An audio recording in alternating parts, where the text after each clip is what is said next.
Some of us have been living in places without fully knowing the historical importance of our hometowns.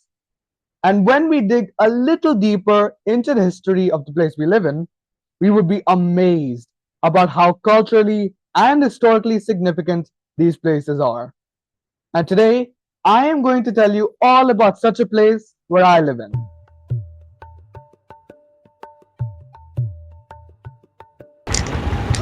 Hi, I'm Rishabh here, and welcome to Kodungallur. Kodungallur, a coastal town in Thrissur, Kerala, is one of India's oldest continuously inhabited settlements. Once known as Muziris during ancient times and as Kranganore during the colonial era, it was a thriving international port that connected India to the Roman Empire, Egypt, Arabia, and Southeast Asia. Today, it stands as a symbol of multicultural coexistence, historic depth, and living traditions. More than 2000 years ago, Kodungallur was the site of the ancient port of Muziris, mentioned in Roman and Greek texts. It exported black pepper, ivory, gems, and silk, making it one of the richest trade hubs in ancient India. Archaeologists have found Roman coins, pottery, and amphorae here, proof of intense international trade. But Muziris wasn't just about wealth. It was a point of cultural exchange where people, beliefs, and ideas arrived by ship. Kodungallur's story begins long before recorded history as the legendary city of Muziris. It was the beating heart of ancient Kerala. Strategically located at the mouth of the Periyar River, it became a flourishing center of maritime trade as early as the 1st century BCE. Greek, Roman, Arab, and Chinese ships docked here, bringing in gold and wine and leaving with spices, pearls, and precious stones. Under the Chera dynasty, Kodungallur served as a royal capital, a center of administration, literature, and temple patronage. Waves of culture, language, and faith washed through the city, enriching its legacy. Following the Great Flood of 1341, which altered the Periyar's course, the port declined, but the city endured.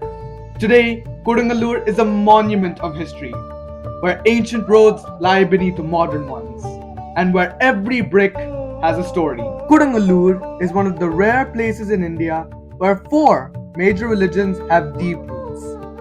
In 52 CE, Saint Thomas, one of the 12 apostles who were the disciples of Jesus Christ, believed to have arrived here, establishing India's first Christian church, the Mar Thoma Church. While the original structure is long gone, the current Mar Thoma Pontifical Shrine was built in 1953. It's a very important pilgrimage site for Christians in India. The Chairman Jumma Mosque, built in 629 CE, is India's first mosque, founded by Malik bin Dinar, a companion of Prophet Muhammad. Unlike most mosques, this masjid is built in traditional Kerala architecture. A dome and minarets were added in 1994 and removed following a restoration of the building in 2022 to preserve the original architecture. Kodungallur has not just been a home to the first Christians and Muslims, but also the first Jews in India. Jewish traders settled here earlier, long before the Christians and Muslims arrived, receiving copper plate grants from local rulers, with roots that are claimed to date back to the time of King Solomon. Cochin Jews, also known as Malabar Jews, are one of the oldest groups of Jews in India. It has been claimed that following the destruction of the first temple in the siege of Jerusalem around 587 BCE, some Jewish exiles came to India.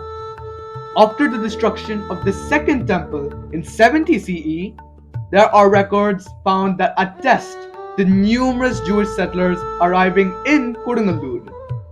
The oldest synagogue in India is actually not too far away from here, around 35 kilometers from Kodungallur, and it is the Kochangadi synagogue. The Kochangadi synagogue was built in the 14th century after the Malabari Jews had to abandon Kodungallur.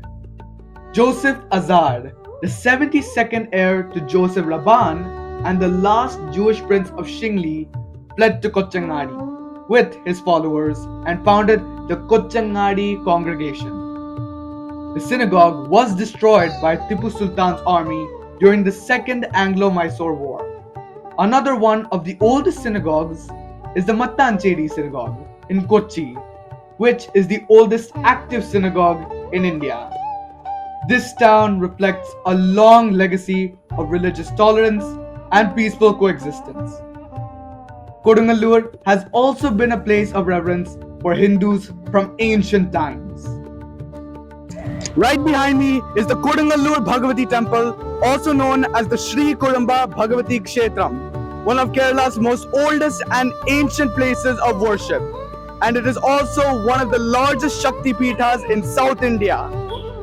The Kodungallur Bhagavati temple's origins are steeped in legend and antiquity. It is believed that the sage Parashurama, credited with reclaiming Kerala from the sea, installed the idol here to protect the land.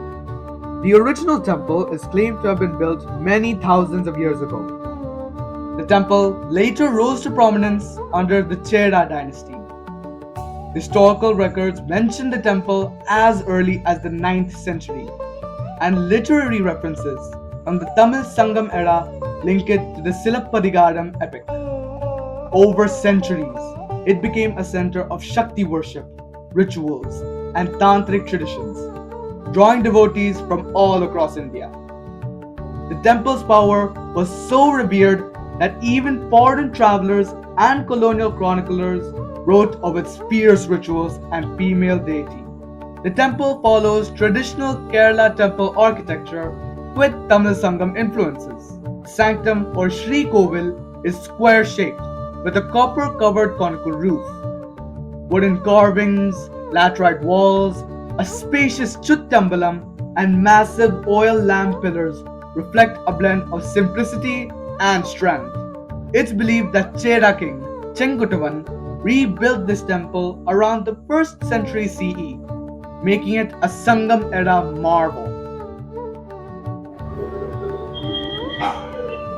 The main deity is Bhadrakali, also known as Sri Kudumba. Devi is worshipped as a warrior goddess who destroyed the demon Darka. Apart from the main idol, there are shrines for Shiva, Ganapati, Veerabhadra, and Saptamatra inside the main structure.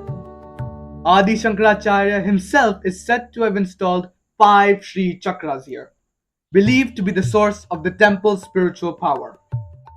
The Bharani festival, held between March and April, is the most dramatic ritual held here.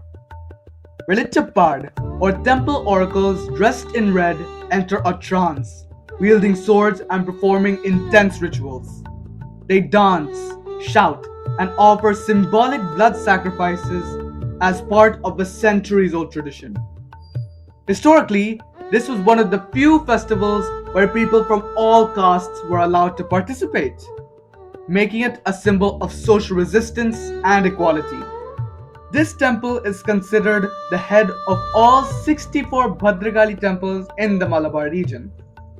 For Tamil devotees, it is sacred as it is the final resting place of Kannaki, the heroine of the Tamil epic Silappadigaram.